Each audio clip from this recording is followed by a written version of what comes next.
French President Emmanuel Macron says a ceasefire in Ukraine could come in weeks as he meets with U.S. President Donald Trump at the White House. Emergency rooms across Taiwan are getting stretched thin amid the winter illness season. 台湾从来没有落实分级医疗，其实落实分级医疗就能解决一大部分。 Taiwan's tourism sector is struggling to return to pre-COVID levels. Plus, a deeper look at one of Taiwan's most distinctive food traditions.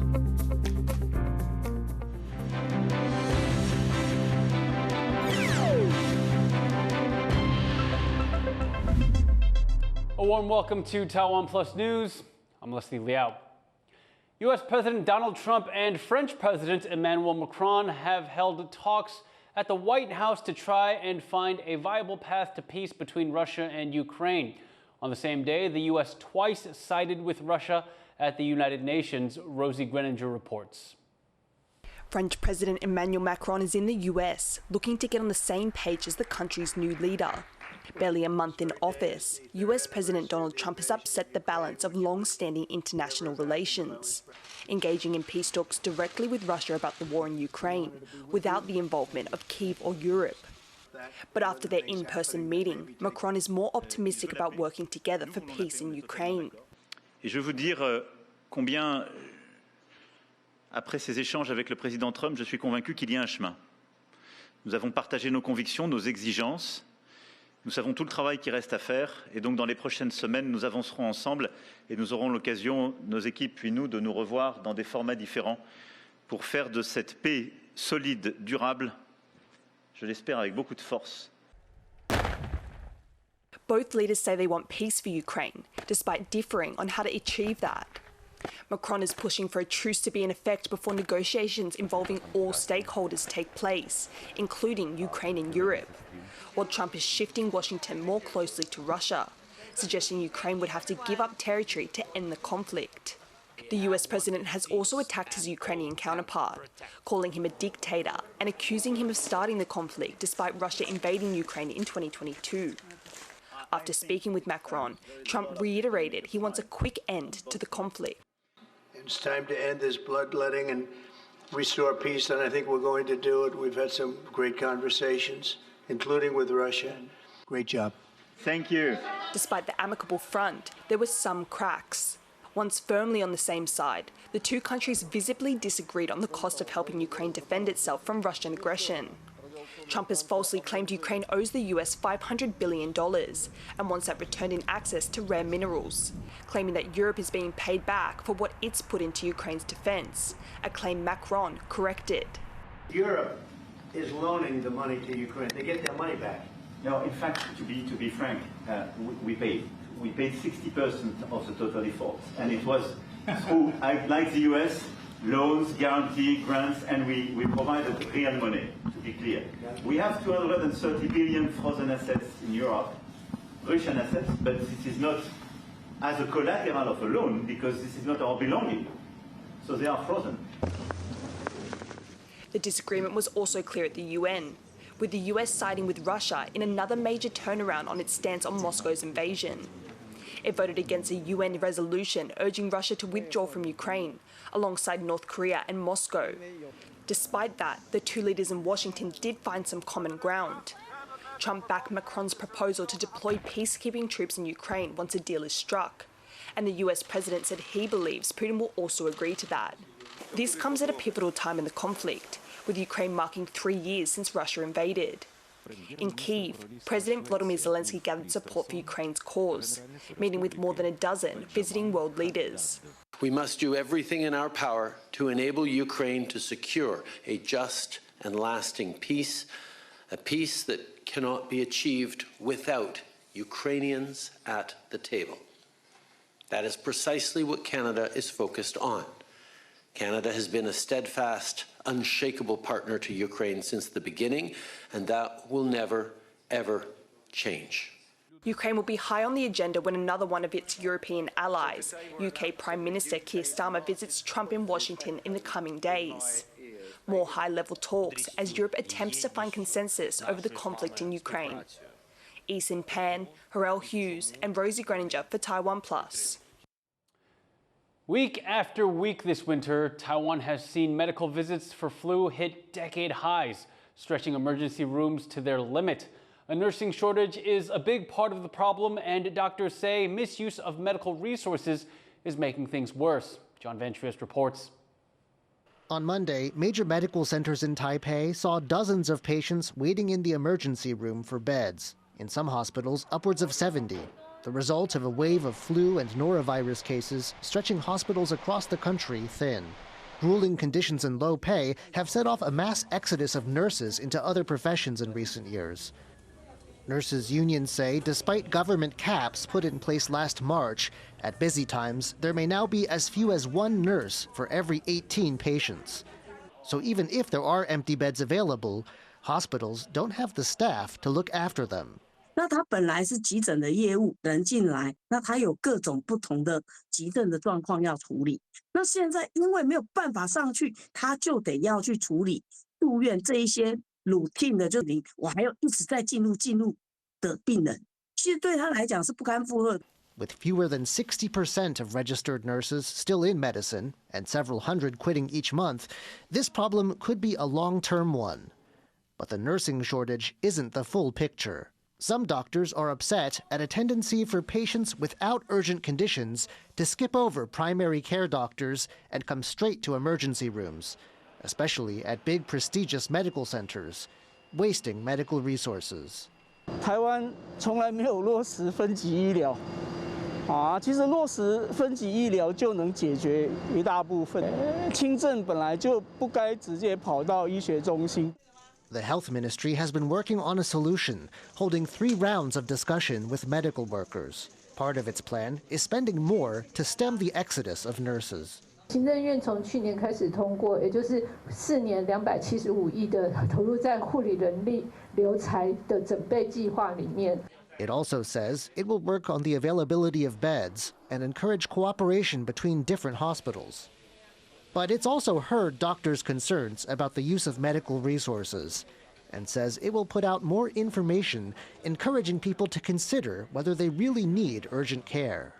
轻症如果能够减少一点到大医学中心的急诊，而由区医院、地区医院甚至社区的诊所能够处理住院住不上去的问题嘛，住不上去的问题是医院要去调床。 But some doctors still feel this goal needs to be backed up with rules about who can seek emergency care to really make a dent in a growing problem. Joseph Wu and John Van Trieste for TaiwanPlus. Taiwan's premier is warning that massive cuts to the central budget could majorly impact government programs. The cuts include funding for the Foreign Ministry, the Mainland Affairs Council, which deals with China, and major freezes on the defense budget. The opposition-led legislature slashed the cabinet's proposed budget earlier this year. The premier says Taiwan's GDP has shown positive growth in the past year and that government spending can and should increase, especially in certain sectors like social welfare. 随着社会福利的支出增加，政府也要加速推动财政稳健的措施，才能确保国家永续的发展。所以，敢生、能养、乐活、尊老，这已经不是个人的义务，而是国家的责任。 The budget is awaiting approval by the cabinet, which can also send it back for a revote in the legislature, but it would unlikely change its decision. Taiwan's military has rejected reports that its domestically built submarine experienced issues with unstable electrical current. The Defense Ministry says the Haikun submarine program remains on track with sea trials planned for April. Local media reported parts of the prototype sub's power supply burned out during testing. The Haikun is Taiwan's first home-built submarine designed to bolster the country's naval defenses against the threat of neighboring China.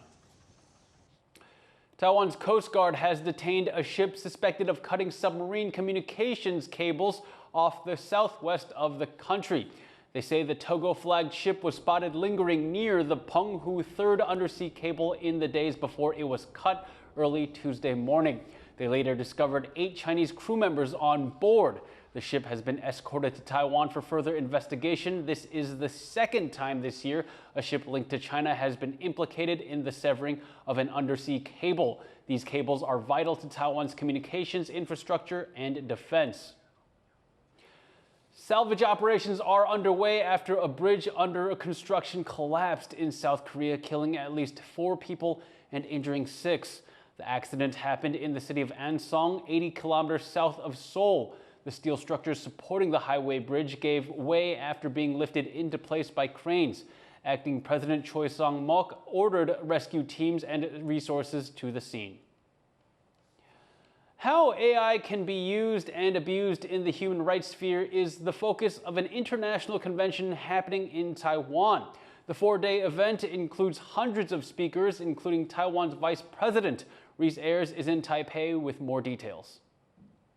RightsCon 2025 has arrived in Taiwan, marking the major event's East Asia debut.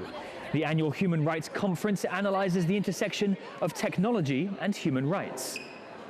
Run by U.S. digital civil rights NGO Access Now, RightsCon invites hundreds of speakers from a global community of activists and tech companies to discuss how technology impacts human rights. Many of the over 200 workshops and discussions focus on how emerging technologies such as AI and deepfakes are being used to further marginalize minority groups. Other sessions highlight the risks AI poses for democratic societies, as it is increasingly used to influence voter behavior and undermine the democratic process in countries around the world.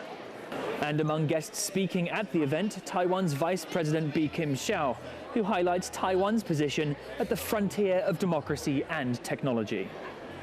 We understand the immense potential that the internet and digital technologies hold for progress, transparency, and empowerment.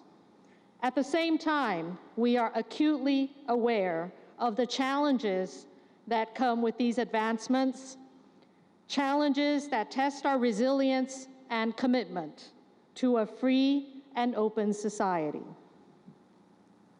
As a beacon of democracy in the Asia-Pacific region, the conference encourages a multi-stakeholder approach to navigating the complex intersection of technology and human rights, calling on big tech, governments, and civil society to join forces to protect those most vulnerable. Given its own crucial role in the global tech industry and as one of the world's youngest democracies facing constant cyber attacks from China, Taiwan is in a unique position to offer insight and solutions to some of the world's most pressing digital concerns. Andy Xue, Ryan Wu, and Reese Ayers in Taipei for TaiwanPlus. Taiwan is struggling with a tourism deficit as it fails to get its numbers back up to pre-pandemic levels. The government is working to bring in more money from travelers, but industry experts say they may be missing a key market. Cadence Quaranta has more. Even with popular tourist attractions like Taipei 101 and the Chiang Kai-shek Memorial Hall, Taiwan is struggling to get its tourist numbers back up to pre-pandemic levels and is seeing a growing tourism deficit, meaning Taiwanese people are taking more trips abroad than foreign visitors are taking to Taiwan. In 2024, Taiwanese people made over 16 million overseas trips, but foreign travelers entered Taiwan only 7.8 million times, a difference of around 9 million, according to Taiwan's tourism administration. That has also meant Taiwanese tourists generated far more money for other countries than foreign tourists brought to Taiwan. Some experts, and some within Taiwan's tourism industry, say one solution is to allow in group tours from China, which would bring in both tourists and revenue.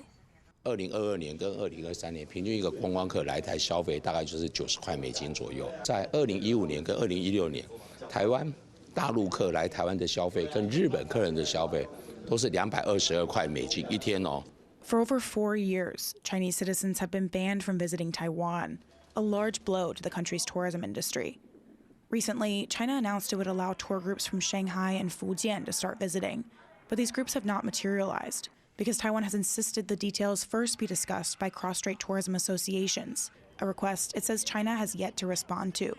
Some also suggest trying to ramp up tourism from Japan and South Korea and relax visa restrictions for tourists from Southeast Asia.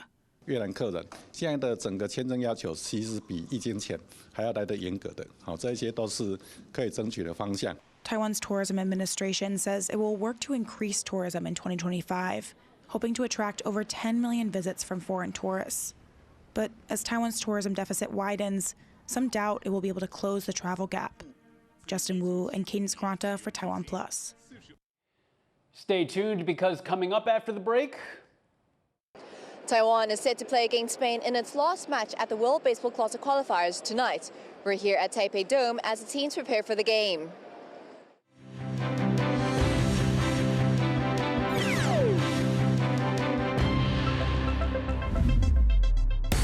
Game on!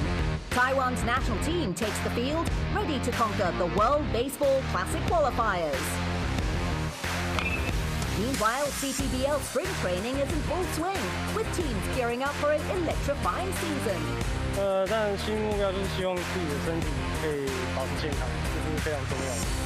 On the court, the stakes are higher than ever as basketball heads into its dramatic final stages.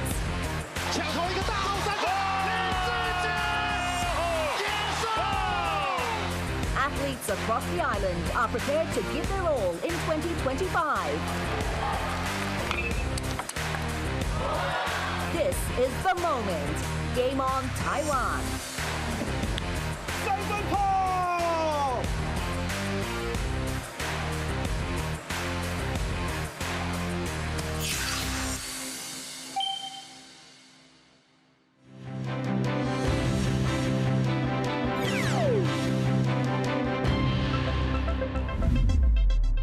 welcome back. You're watching TaiwanPlus News.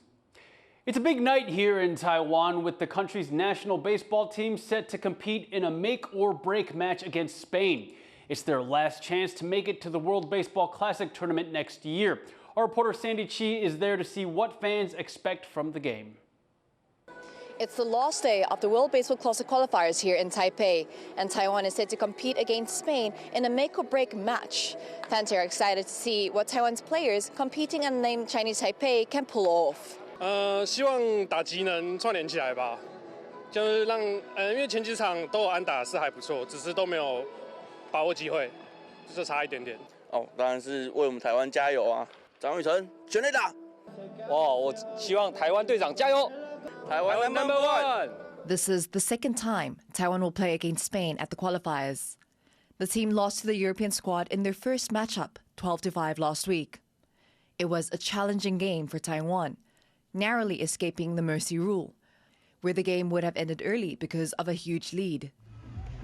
And for this crucial match, Taiwan will be sending starting pitcher Zhuang Chenzhongal to the mound, his first time playing at the qualifiers this year. The pitcher currently plays for the Oakland Athletics system in the U.S. 基本上应该是说庄成他的现在目前的一个感觉都是非常好的，就是他把他自己准备的。 不管是在情绪上面，或者是他过往他在国际赛的经验，其实也都蛮丰富的。那当然，他能做这一站的一个先发投手，就代表说他有一定的能力。那当然，我们就是相信他可以带领球队到最后的一个胜利这样子。The match is set to kick off tonight at 7 p.m., with over 35,000 baseball fans expected to show up. Tonight's game is crucial. If Taiwan wins, the country will advance to the main event next year along with Nicaragua. And if the country loses, it'll be the end of Taiwan's World Baseball Classic 2026 ambitions. Chris Ma, Patrick Chen, and Sandy Chi in Taipei for TaiwanPlus. A leading economic think tank is optimistic that Taiwan's business climate will stay strong over the next 6 months thanks to booming AI demand. That's despite U.S. President Trump's looming threat to impose tariffs on Taiwan's all-important semiconductors. The Taiwan Institute of Economic Research says chip giant TSMC has the bargaining power to deflect Trump's tax. But amid rumors that TSMC may get involved in the U.S.'s plan to save a struggling Intel, the Institute says the company has other options, like choosing to invest more in its existing U.S. site. 可能首要的一个选项会是比较是先以这个独资的先进封装厂来做一个设置，所以我想在这个部分某种程度还是可以满足川普在这个总统要求，就是说当地在地化落地的一个这个先进这个制成它的一个生产线。Taiwan President Lai Ching-te has already called for more chip talks with the U.S. and encouraged more Taiwanese investment into the country in response to Trump's threats. Roadside banquets are an important part of traditional Taiwanese food culture, and in part one of this story, we showed you the hours of preparation that go into them. But despite the joy they bring, these kinds of banquets are dying out. Today, Cadence Quaranta looks into why and what efforts are being made to preserve them.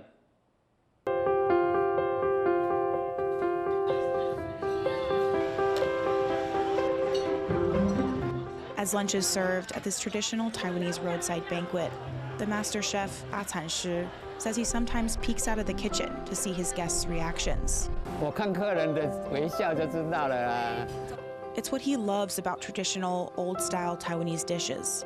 They can evoke memories, emotions, and connection. 让人家吃到古早味就有人情味了。因为你看年纪大一点，他吃到我这个10-20年没有吃过了，他们就会聊天聊起来了。以前在哪边吃过，以前在哪里吃过这样子，就会联络感情了。那个叫我们台湾的人情味。 This kind of community spirit is an important aspect of banquet culture, and that's exactly what these guests say they're feeling. Some Taiwanese, others American, who heard about the event from Tongue, have all come to experience a traditional roadside banquet. 吃起来很高兴，因为大概我50年没有吃到了，至少50年没有吃到这样。以前大家邻居在一起，然后板豆就会请周围的邻居一起来吃，然后大家就可以融洽，很融洽，吃起来很高兴。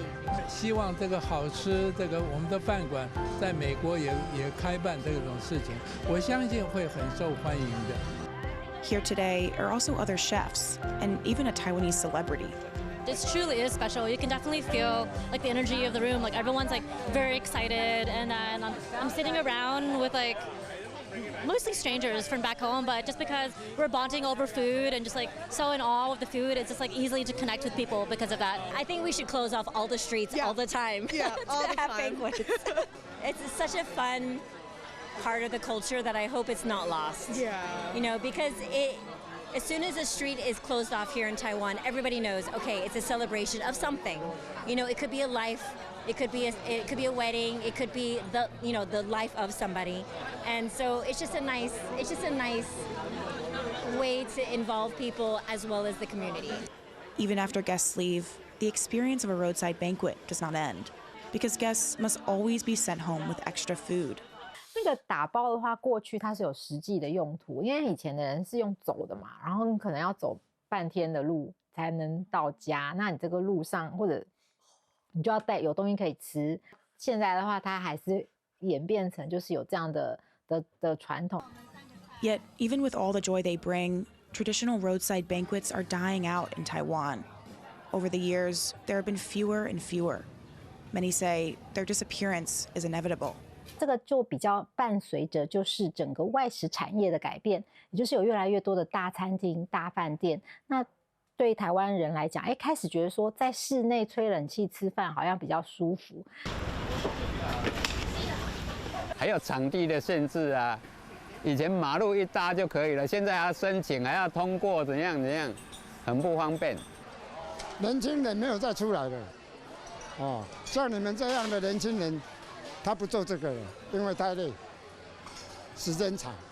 刚好到4点半左右，是开始做到你下班，大概最少要12个小时。最慢我看在8年以后这个就没有了。因为师傅都年纪比较大，都60-70岁，所以如果后面没有再更新的师傅起来的话，有可能味道就不见了。这样。Nowadays, banquets are often held inside hotels or restaurants, some of which serve similar traditional Taiwanese dishes. But many say they don't feel the same, lacking the atmosphere and community spirit of a banquet held roadside. Some are still hoping to keep these roadside banquets alive. It's the reason why at least one young helper volunteered to work at this banquet. 有点像转译者，就是把台湾菜的一些传统的文化转译给世界人知道，然后可以传承下去。It's also one of the reasons Tung is working to bring Taiwanese roadside banquet culture and food to the U.S. to help preserve it. 这是我的一个 dream， 因为我很想要告诉外国人，台湾还有多么漂亮跟精致的传统食物，不只是只有 night market 或者是 street food。那我希望这么美的东西，我们如何把它保留下来？所以，这是我很想要把台湾的菜带到国外去。 After all, people here say the beauty of Taiwanese roadside banquets is that they're not just about traditional food, not just about teamwork, not just about community or connection or emotion, but about the convergence of all of these things. And as these banquets are seen less and less in Taiwan, many here hope this irreplaceable part of Taiwanese culture can be continued on in other parts of the world. Hank Xu, Ryan Wu, Eric Tai, and Cadence Quaranta for TaiwanPlus. Head over to the TaiwanPlus website to see the full report. And thank you for watching TaiwanPlus News. You can visit the TaiwanPlus website or follow our social media for more stories from Taiwan and around the world. Finally, check out these early blooming almond blossoms in northeastern Spain triggered by unseasonably warm weather. I'm Leslie Liao. Take care and see you next time.